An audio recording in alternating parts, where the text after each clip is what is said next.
اپنی زبان کو لگام دو، جو آیا بول دیا، ایسا نہیں، یہ کوئی عزت کی چیز نہیں، یہ کوئی سمجھداری کی بات نہیں۔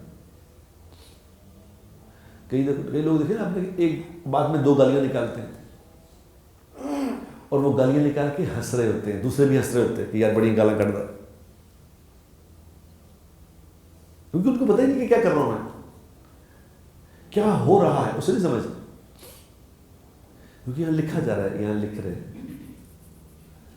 اور حدیث پاک میں آتا ہے میرے دوستو، حدیث پاک میں آتا ہے، آپ اللہ کے نبی صلی اللہ علیہ وسلم نے فرمایا، اس کا مفہوم یہ ہے، جو گالی گلوچ کرتا ہے، جو گالیاں نکالتا ہے، یہ اللہ کی نگاہ سے گر جاتا ہے۔ اللہ کی نگاہ سے،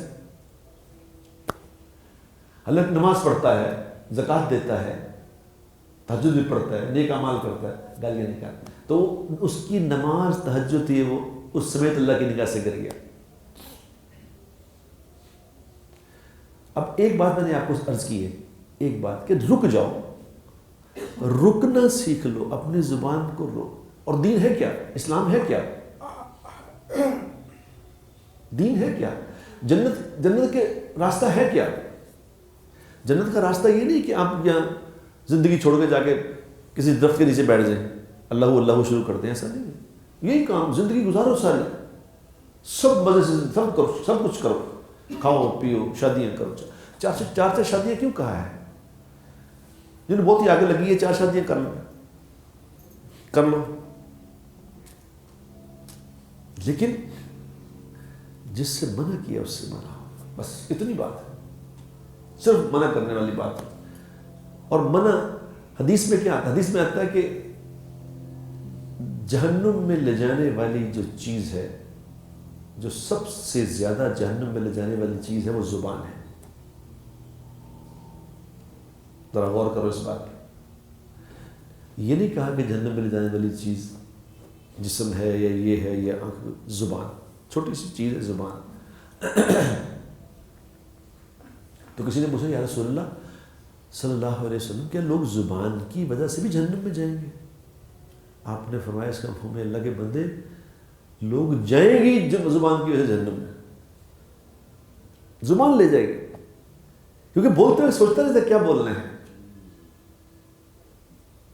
تلک حدود اللہ فلا تقربوها، اللہ نے حدیں باندھی، اس کے قریب نہ جاؤ، اور حد زبان کی ہے۔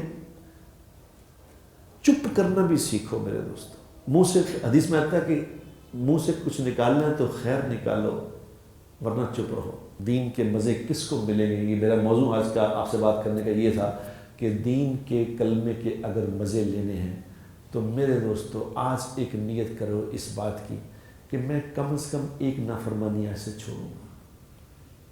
کیا نافرمانی چھوڑوں گا؟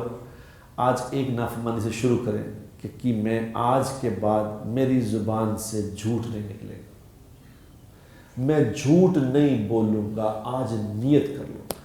جو آج یہ نیت کر لے تو اللہ بڑے مہربان ہے اپنے بندوں، یہ اللہ کا معاملہ ہے۔ آج تک جو ہم نے جھوٹ بولا، آج تک جو غلط کیا، جاندی کر، اللہ جاندی کر دے گا تو انشاءاللہ تعالی اللہ ہمیں ایسی پاکیزہ زندگی پھر دے گا، پھر اس کلمے والے مزے اللہ ہمیں کرائے گا، پھر مزے آ جائیں گے، مزے آ جائیں گے۔ جب اس کا مزہ چکھ لیں گے نا، اسے مزہ چکھ لیں گے، پھر کسی نافرمانی کے کام میں مزہ ہی نہیں آئے گا۔